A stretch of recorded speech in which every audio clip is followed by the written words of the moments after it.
दोस्तों कैसे हो आप सब। मैं एडवोकेट राहुल चौधरी आपके लिए लेकर आया हूं कानून से जुड़ी हुई एक नई वीडियो, जिसमें हम आपको देंगे कानून और अपने अधिकारों के बारे में जानकारी। आज मैं बात करूंगा आपको कॉन्स्टिट्यूशन की, कॉन्स्टिट्यूशन ऑफ इंडिया, भारतीय संविधान। आपने इसके बारे में काफ़ी सुना होगा। जो जितने भी हमारी गवर्नमेंट भर्तियों की तैयारी करते हैं उनके लिए एक काफ़ी ज़्यादा महत्वपूर्ण सब्जेक्ट होता है ये। और इसमें क्या है कि सभी को मोस्टली इसके बारे में थोड़ी बहुत नॉलेज रहती है। आज मैं आपको उसी से रिलेटेड जानकारी दूंगा। क्या है कि सबसे पहले मेरा पर्पस होता है कि इन वीडियो के द्वारा आपको अपने अधिकारों के बारे में बताना, ठीक है। तो इसी तरीके से ये सिलसिला आगे बढ़ाते हैं। आज मैं आपको बताऊंगा अधिकारों के बारे में। तो हमारे जो भारतीय संविधान है उसमें कुछ मूल अधिकार हमें प्राप्त हैं। मूल अधिकार मतलब ये है कि जो अधिकार हमें संविधान द्वारा प्राप्त हैं, हमें हमारे जीवन जीने के लिए, वो मूल अधिकार हमें कॉन्स्टिट्यूशन से प्राप्त हैं, ठीक है। तो आज मैं आपको बताऊंगा आर्टिकल 14।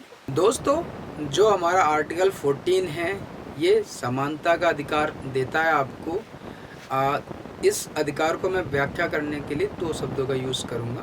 क्या है कि इस जो ये आपका आर्टिकल 14 है उसमें दो बातें बताई गई हैं कि विधि के समक्ष समानता और दूसरी है विधि का समान संरक्षण। ये दो बातें हैं इस आर्टिकल 14 में जो इम्पोर्टेंट है। विधि के समक्ष समानता का मतलब है कि समान परिस्थिति में समान व्यक्ति विधि के सामने समान होगा, ठीक है। किस तरीके से?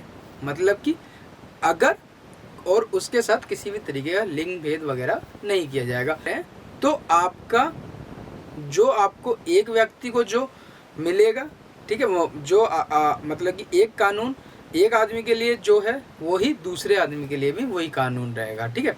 अच्छा, विधि के समान संरक्षण का मतलब ये है कि जिस तरीके से जो विधि है जो बचाव एक आदमी को देती है वही बचाव दूसरे आदमी को देगा। मतलब आपका राइट एसएसपी के पास जाकर अपनी कंप्लेंट लिखाने का है तो दूसरे व्यक्ति का भी राइट यही है, ठीक है। इसी तरीके, मगर इसमें जरा इसको थोड़ा सा डिफाइन करता हूँ मैं। इसमें क्या है कि दो बातें जो बताई गई हैं और इससे अदर, ठीक है, किसी भी तरीके का कोई भी आप भेद नहीं कर सकते हैं, ठीक है, क्योंकि आपको कॉन्स्टिट्यूशन द्वारा ये अधिकार प्राप्त है, ठीक है। मैं आपको इसमें कुछ एग्जांपल देता हूँ। क्या है कि ऐसा पिछला कुछ केस अभी आपने सुना होगा। पहले जैसे मैं एक उदाहरण देता हूँ, मत देने का अधिकार। अभी वोट पड़ रहे हैं यूपी में, तो उसी तरीके से आपका मत देने का अधिकार होता है, ठीक है, हर व्यक्ति का, ठीक है, चाहे वो अपाहिज हो चाहे किसी के।